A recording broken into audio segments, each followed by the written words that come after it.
के बारे में किस तरीके की शुरुआती पढ़ाई लिखाई हुई हुई और कहाँ पे रह के आपने पढ़ाई करी अपनी? जी, तो मैं दिल्ली की रहने वाली हूँ और मैंने अपनी शुरुआती से लेकर अब तक की सारी पढ़ाई जो है घर पे रहकर ही करी है। कभी कोई लाइब्रेरी नहीं जॉइन किया, कोई हॉस्टल नहीं रहा। तो यही स्टडी रूम मेरा रहा है शुरू से अब तक। मेरा बचपन जो था वो काफ़ी फाइनेंशियल क्राइसिस में गुज़रा है। मेरे दोनों ही पेरेंट्स टीचर्स हैं, लेकिन मेरे फादर की 34-35 इयर्स की एज में जाकर एक स्टेबल गवर्नमेंट जॉब लगी है। अभी he is a government teacher और मेरी मदर फ़िलहाल हाउसवाइफ हैं। लेकिन जब मेरा बचपन गुजरा तब मेरे पेरेंट्स ने बैक टू बैक ट्यूशन्स लिए हैं।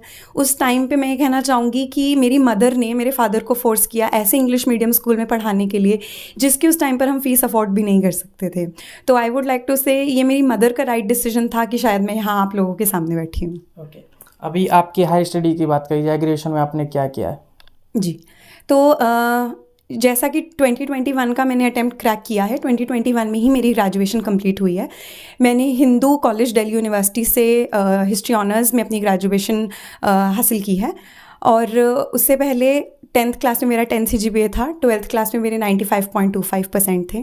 और काफ़ी लोगों को मेरी एज को लेकर थोड़ा डाउट रहता है, तो मैं ये क्लैरिफाई कर देना चाहती हूँ कि जैसे मैंने बताया आर्थिक तंगी की वजह से मेरे पेरेंट्स के पास ज़्यादा टाइम नहीं होता था मुझे देने के लिए, तो उन्होंने मेरी स्कूलिंग थोड़ा जल्दी ही स्टार्ट करा दी थी। लगभग 2 साल की उम्र मेरी कंप्लीट हुई ही थी कि मेरी स्कूलिंग स्टार्ट हो गई थी। इसी कारण मैं 20 साल की थी जब मेरी ग्रेजुएशन कंप्लीट हो गई है, तो मैंने ये सक्सेस 20 साल की उम्र में प्राप्त करी है as per the date of application. Okay, तो आपने तैयारी कॉलेज के साथ ही स्टार्ट कर दी थी? जी, मैं बताती हूँ। तो 2020 का साल था, कोविड था उस टाइम पे। जैसा कि सिर्फ मैं नहीं, सभी कोविड से बहुत it was a difficult time, सब जूझे हैं। तो मेरे लिए भी it was a similar experience. मेरे ग्रैंडफ़ादर जो कि मेरे काफ़ी क्लोज़ थे, उनका ही ये सपना था कि मैं एक दिन ऑफ़िसर बनूँ। ही पास्ड अवे इन कोविड इन 2020। उस टाइम पे मेरा फाइनल ईयर चल रहा था लॉकडाउन में। तो मैंने फाइनल ईयर के साथ अपनी प्रेपरेशन जगल करी, स्टार्ट करी। एक्चुअली इकोनॉमिक्स में एक टर्म होता है अपॉर्चुनिटी कॉस्ट। तो मैंने ये सोचा कि अगर हम कॉलेज जाते हैं, कितना टाइम हमारा ट्रैवलिंग में ज़ाया होता है, क्लासेस के बीच में टाइम वेस्ट होता है, क्यों ना उस टाइम को बचा के, पहले मुझे लगा कि यार फाइनल ईयर के एग्ज़ाम से कैसे हो पाएगा। फिर मैंने सोचा कि उस टाइम को वहाँ यूटिलाइज़ करें तो बिल्कुल हो पाएगा, और वो हुआ भी।